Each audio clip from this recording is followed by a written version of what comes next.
The numbers that I really want to know. A deeper look at Al Jefferson, the rumor, either real or fake, that won't go away, and a look at the rest of the NBA series. All coming up on a Monday edition of Tip Off. Boom, boom, boom, boom, boom, boom, boom, boom. Can you have huge games and a bad sports weekend? Boom, boom, boom, boom, boom, boom. Because Memphis, LA Clippers was disastrous. Boom, boom, boom, boom, boom, boom. The TPC at Sawgrass was really pretty boring. Boom, boom, boom, boom, boom, boom, boom, boom, boom. All sorts of hype. Even the Rangers Capitals wasn't that good. Boom, boom, boom, boom, boom, boom, boom, boom. How are you? Is that possible, by the way? We really had like every major event you could imagine this weekend. And then I would actually claim that the sports weekend was a dud, unless I'm missing something. I guess RSL beat the Sounders, so congratulations to RSL. I didn't watch that. Uh, but I felt like it was a dud. Like that Memphis Clippers game I watched, but it was awful. I mean, really awful. Like out loud, like, ah! I'm a huge fan of game. I love the NHL. I don't watch a lot of it because of the NBA. But that Rangers Capitals game wasn't that was.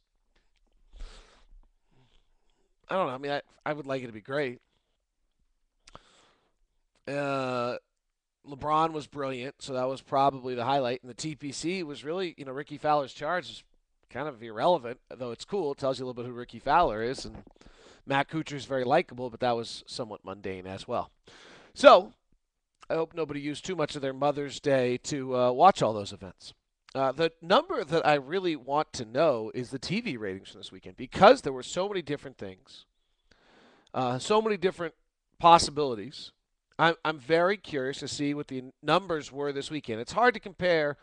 Still, it's hard to compare a network show to a cable show. But the Rangers Capitals was a cable, as was the Lakers Denver game. Uh, and then the golf and basketball were on at the same time on network stations. So there were a lot of really cool things this weekend. I think from a rating standpoint, I'll be curious to see how it plays out. I'm in the midst of my season in review on Al Jefferson. I will not be this detailed on all 13 players, but it's kind of a six-parter, or maybe seven-parter, I think it is, when it all gets said and done. Um, and we'll see how it plays out. It's kind of a project that hopefully works, and it's been interesting so far. Al, to me, as I've said numerous times on this, is a total enigma. I'm really am lost on how to evaluate Al Jefferson as a player. Uh, and if I was in the room with Kevin O'Connor and Tyrone Corbin, and they were suddenly asking my opinion, I'd have a hard time. The part one was his year-to-year career, and there were some numbers in there that I thought weren't necessarily heading in the correct direction. Now, realize when you look at it this year, and these are all at weareutahjazz.com/lockedonjazz. But Al's percentage of possessions in which he uses going to the free throw line has slipped for every single year of his NBA career. Every single year in his NBA career, his percentage of possessions going to the free throw line has dropped. That one's tough to swallow. Now, the other thing is since he's come to Utah, his percentage of possessions that result in a turnover are down. And they're down so far, so incredibly far, that you have to almost evaluate him a little differently in that regard. And what I mean by that is I look at most players at points per scoring opportunity. You eliminate some of the turnover issues because I think that you you really hurt point guards with that analysis. They turn it over much more than bigs and things of that sort. And there's just certain you have to look at it inside of various positions. But Al's is so good, and you see this in part two of the analysis, that when you graph him points per possession, then suddenly the guy, he's above Millsap, he's above the other guys. He's not far off a Bynum or an Aldridge or Blake Griffin, Chris Bosh, Carlos Boozer. He's suddenly in with those guys, despite the fact that his shooting percentage is lower, despite the fact he goes to the free throw line at such a low rate. The fact that he just doesn't turn the ball over. Chris Bosh turns the ball over 11% of the possessions he uses. Al Jefferson turns the ball over 5% of the possessions he uses. Millsap's at 10% on turnovers. Uh, Blake Griffin is at 11%. Carlos Boozer is at 11%. That's a big, that's an extra possession just about every night or so that Al gets you. And so that if he's a little lower in everything else he does, that's legit. And you've got to give Al some real credit for that.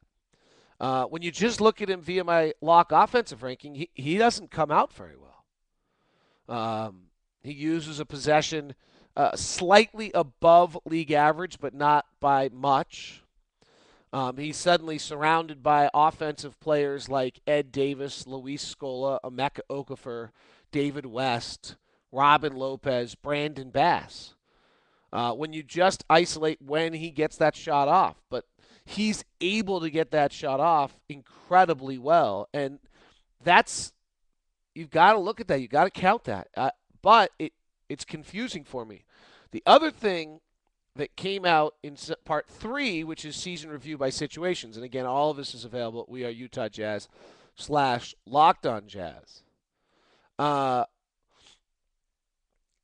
His offensive rate increases and productivity increases greatly the less he sees somebody, if this makes sense. In other words, his Locke offensive rating inside the division is negative 6.6. That's awful. Then against the conference, it's negative 0.6. But against the East, he tears it up.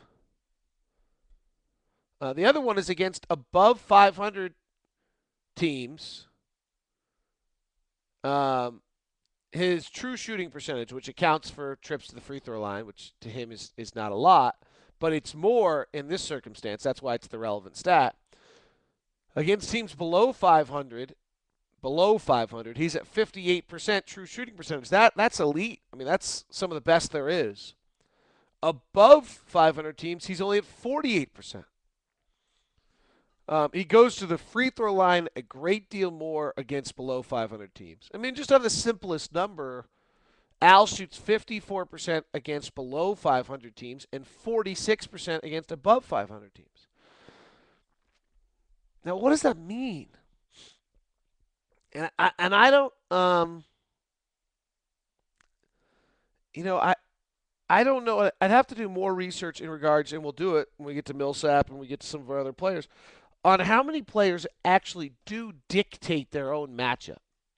So what we're learning is that Al can get his own shot. I guess this is my summary on this. Is that Al can get his own shot off, but he's not good enough that he dictates every matchup.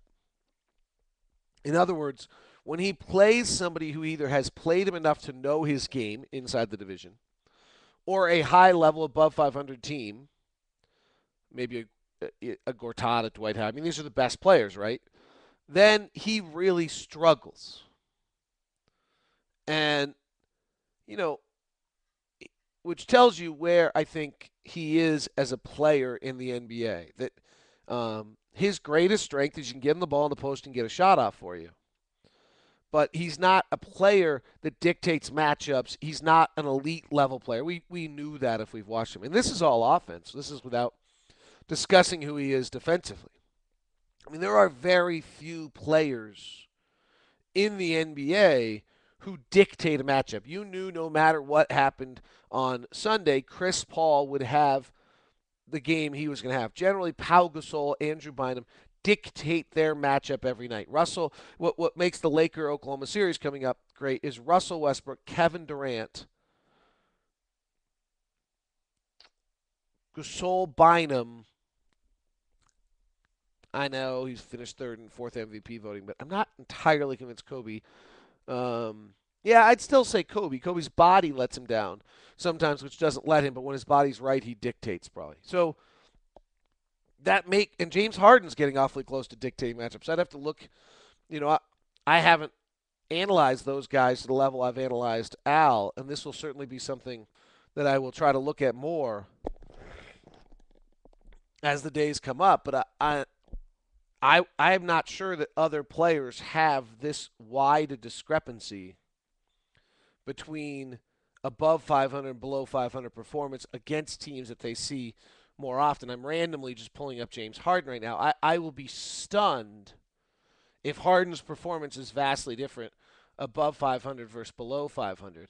Um, he's a 48% field goal percentage shooter on better than 500, 52 on below. That's probably not that surprising, but he's actually a little bit different. I mean, I'd have to run him through the same numbers and spreadsheet that I ran the other stuff through. Uh, he's in our division. Actually, Harden's interesting. Harden's considerably less good inside the division. Um, and then better versus the East and the West. Actually, James Harden, that's interesting. James Harden, at this point in his career, is is somewhat similar. Not as extreme, but somewhat similar to the numbers that I just had on Al Jefferson. Kevin Durant, though all of them are good, none of them are bad. That may be also the wild card here in Jefferson is that some of these numbers are really, really poor. Kevin Durant also has a. He's actually Kevin Durant's better against the division than he is anything else. He's better against the East and the West. I think everybody is because the East isn't as good, and he's a tad better um, above 500, below 500. He probably is shooting percentage difference. But when you dig into it a little bit, I think it comes out about the exact same. That's really where Durant's great. He's not going to be. And Westbrook, I don't know the answer yet. Westbrook, we probably have to dig in. Quick glance on Westbrook. He's better inside the division. He is. Westbrook is the same as Al. He is considerably better. I mean, considerably better against below 500 teams than above 500. Westbrook's the first on that quick scan. Westbrook, 42% against teams that are 500 or better, and 52% against teams that are below 500 or better. I'll probably tweet that out later today. That's a pretty eye-opening number. The other one on Westbrook that I don't know what happened. He was pretty good in the playoffs to open the year, but he was 39% shooting in April. So that's where we stand with Al. I think there's a great value to it. I will dig into parts 4 and 5 and 6 and 7 of this preview and hopefully have it done pretty soon. These obviously take an enormous amount of time, but I have time right now. We'll look at shooting positions on the floor, then some synergy sports notes. Then we'll look at lineups that he has, and then I'll try to see other players that are similar to Al in history to try to give us a perspective of who he is. Those are the final 4 parts of that is still coming up. A lot of discussion about Steve Nash. David Smith, I think it is, who does nice work at Utah Jazz 360, wrote a piece. I would say it seems very unlikely to me. It'd have to be a sign and trade where Devin Harris goes somewhere. I guess that could happen. I think it seems very unlikely to me. It seems like there's better places for Nash to go, though I understand it's been talked about. The only thing I would point out, just in some of the analysis that's been done, we would have to dramatically change the way we play the game. I keep hearing everybody say, "Oh, it fits our system." Like, I think people really don't quite understand what our system is. We are a low post team working out of the post, not Steve Nash has been playing in a spread lineup with a high pick and roll game that he can roll off that pick and roll 5 or 6 times in a possession if he needs be. That's not who we are. And I know I thought David does a nice job, but I even thought in his piece that I read it says it's perfect for our system. It's actually not. We would have to make some real dramatic changes. Al's not a pick and roll player. I think we run the pick and roll probably less than just about any team in the NBA. So I think that's the only area where I think some of this analysis is way off. I do think there's a scenario where if things break in a funny way, he's not going back to Phoenix. LA decides they want Sessions. Darren Williams is in Dallas. Um, just New York decides Jeremy Lin. That suddenly Steve could get in a situation where one of the few places he could start is Utah. He has kids. He's divorced. He has kids who are in Phoenix, and suddenly he wouldn't be as far away. And there's some things, at this point in his career that might work. He probably doesn't seem as desperate for the spotlight. He is a big city guy, though. He lives in New York and Vancouver. He's very metropolitan. So I would say that probably more so than just about anyone, he's a truly big city guy. So yeah, I think if a lot of things break in funny fashions. All right, quickly some thoughts on those other series. If Chris Bosh goes out, that's a pretty big hit. He's got an abdominal strain that cost Manu 2 or 3 weeks. That cost Garnett 2 or 3 weeks. I think Miami might get through it because there's just no question LeBron's the best player in the world. I sent out the tweet yesterday. I'm surprised people didn't get it, but sometimes I'm obtuse. That LeBron has won the MVP 3 straight years he was eligible. He's won it 3 of the last 4. There was no way, no matter what LeBron did last year, that he was going to win the MVP after his decision and Miami press conference. That wasn't an option. There was no way that the league, that the voters, that the sentiment, that everything that was going on was going to let LeBron win that MVP. Despite the fact that Miami had a fabulous year. I mean, you really go look at it, we probably could dig in whether or not he should have got the MVP last year. He shot 51% a year ago, 33% from three, 76%, and averaged 27 points, 6 rebounds, and 7 rebounds and 7 assists. I mean, like, who are we kidding that Derrick Rose's year was better? Rose's year was good, but who are we kidding? LeBron played the power forward last night. He played the point guard in the previous series. As much as everyone detests this guy, I certainly hope people are stopping to enjoy him. His year this year is really historic. I'm not sure how many players have had years like what LeBron did this year. I could probably run up some basketball reference numbers. I mean, on the simplest end of things, 27 points, 8 rebounds, 6 assists is few. Then our next caveat, we'd want 2 steals a game since he had 1.9, one short of his career high. He blocks a shot every game, which I'm not sure would filter that many other people through it. But if you start adding that he shoots 36% from 3 and 53% from the field while putting up 27, 8, and 6, are you kidding me? The guy is by far the world's best player.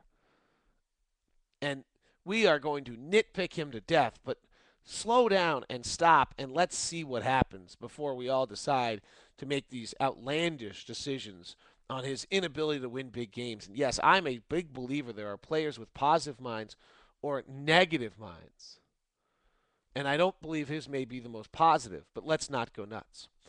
Lakers' size was unreal in that Denver game. We've all seen it before.